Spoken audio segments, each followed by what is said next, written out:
Geek Citadel.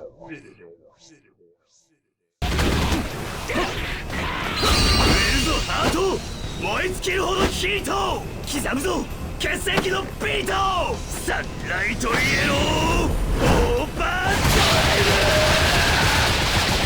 ブ回転シュー The God of Swords of Weekly Jump magazine decides that the major manga and anime characters from the past and present should compete in a tournament. He lures characters like Monkey D. Luffy, Son Goku, and Naruto Uzumaki to face off in a battle to prove their mettle. In the spirit of much anime, it's a nonsensical way of putting all these characters together, and it works for what it does.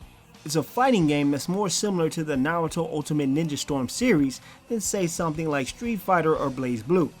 A friend of mine says it reminds him of Power Stone, and I agree with that comparison as well. Ever read a series from Shonen Jump over the past 40 or something years? Well, you'll be excited to see that many of those characters have made it into the game as fighters, support characters, and all-around NPCs.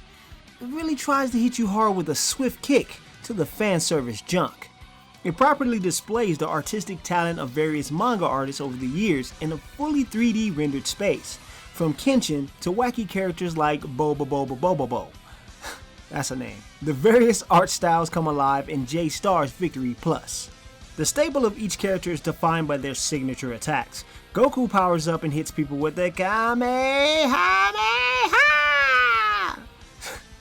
Saint Seiya shoots his famed golden bow, and Gintoki Sakata uses his power of parody to copy them both. It's an insanely long-winded but detailed specials that bring out the unique character of each of the fighters.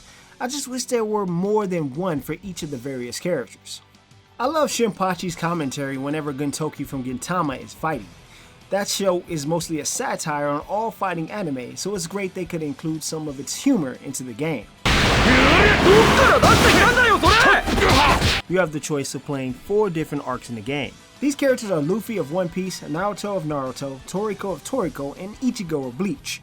Even though all these characters come from different anime, they all end up doing the exact same things in each of the arcs. So if you don't play with the characters you want at the start of the game, there isn't a chance that you'll want to play the same story again with the others. All the quests in the game consist of finding random items in the world or beating up random anime characters. In fact, that's all the game really seems to be about.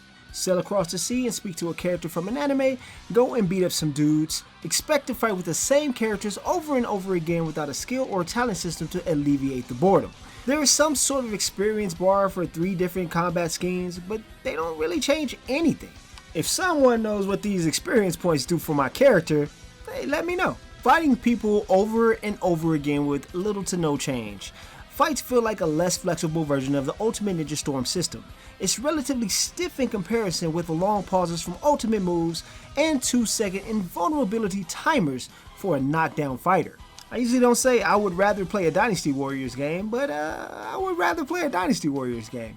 You would think that with just 4 different characters on the screen, you would see a breadth of different moves coming from each and every one of the characters, all sorts of different types of animations, and a more flexible fighting combat system. Unfortunately, you get the opposite. A rigid combat system, the same special moves over and over again, and one ultimate attack that takes forever for the character to do that you cannot skip during the combat. Dialogue in the game is at least 80% text-based. You'll see stills of popular characters stand in place with little to no animation, and occasionally hear a clip of a repeated saying here and there. It's extremely lazy for something based off of various animated shows. They should have at least animated the mouth of the characters. The character models in the game are nicely detailed, but the environments look like a place where you'd raise a scruffy looking nerf herder. Despite depicting varying locales from different anime, each of these areas lack life, visual flair, and feature badly textured objects. This game has nothing going for it outside of cramming incredibly popular characters into one game. The fighting system is sticky and rigid, the story is fan service nonsense that's not even appealing in the anime sense, and the quest system is incredibly dull. Overall, this is a rather boring game that's only fun for the first hour or so. I recommend only buying this one if you absolutely have to see Luffy, Toriko, and Goku fight. Or you could just watch that animated special with all of them and get your fan service feel from that.